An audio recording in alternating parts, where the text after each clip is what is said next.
This video series is going to be all about the basics of electricity, and I'm going to explain what amps, volts, ohms, and watts are. In this video, we're just going to start with amps.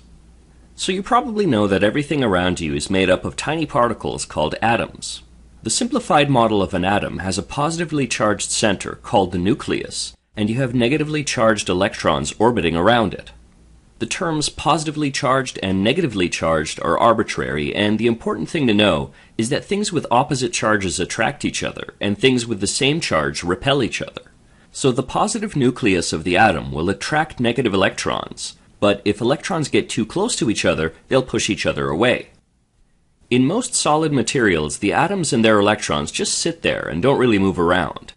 But in metals, like copper, the electrons have the ability to move around. The positive nuclei stay in the same place, preserving the structure of the metal, but the electrons can drift around from atom to atom. But since the negatively charged electrons repel each other, when you move one electron from atom to atom, you'll also move other electrons from atom to atom.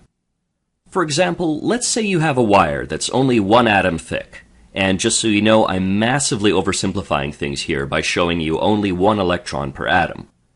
Then let's say that you force the first electron in line to jump to the second atom in line.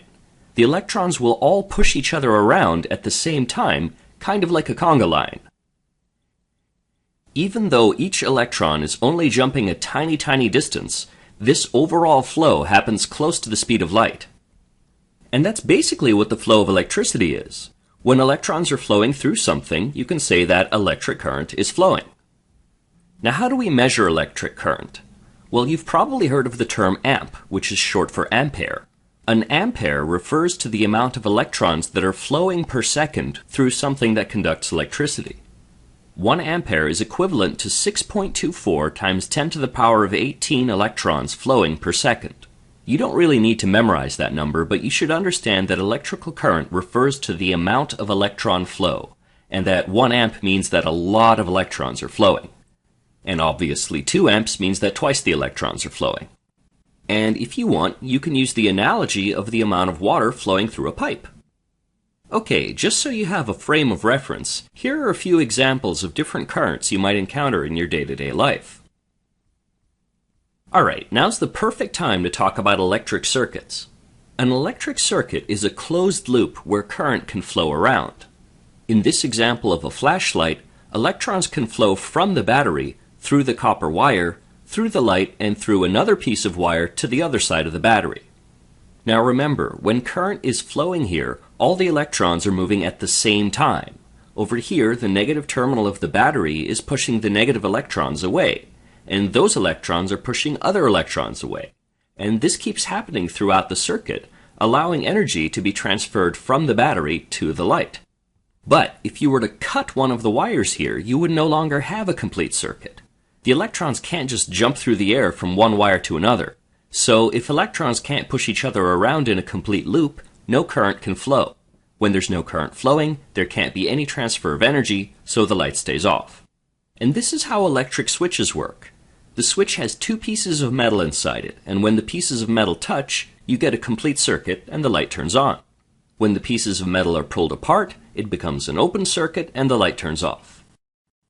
And this is also how fuses work.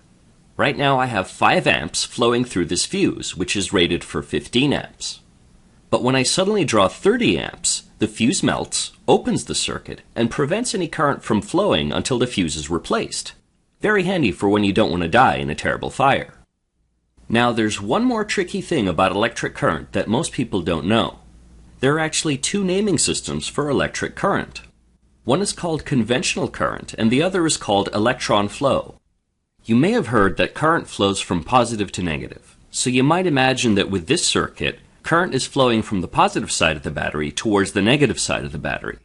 This system of current flowing from positive to negative is what all electrical engineers use, and it's called conventional current. However, conventional current is wrong. Back in the early days when scientists were still figuring out the basics of electricity, they didn't know whether it was the protons or the electrons that were flowing. They made a guess and thought that current flowed from positive to negative, but the reality is that the actual flow of electrons goes from negative to positive. Unfortunately, every single formula that we use in electronics is based around the mistake of assuming that current flows from positive to negative. The good news is that the formulas are consistent, and whenever we do any math in electrical engineering, we use this system of conventional current, and it works. So you can just pretend that electrons are moving from positive to negative, even though that's backwards to reality. Alright, so amps are easy to understand. It's just the flow of electrons. In my next video, I'm going to explain what voltage is.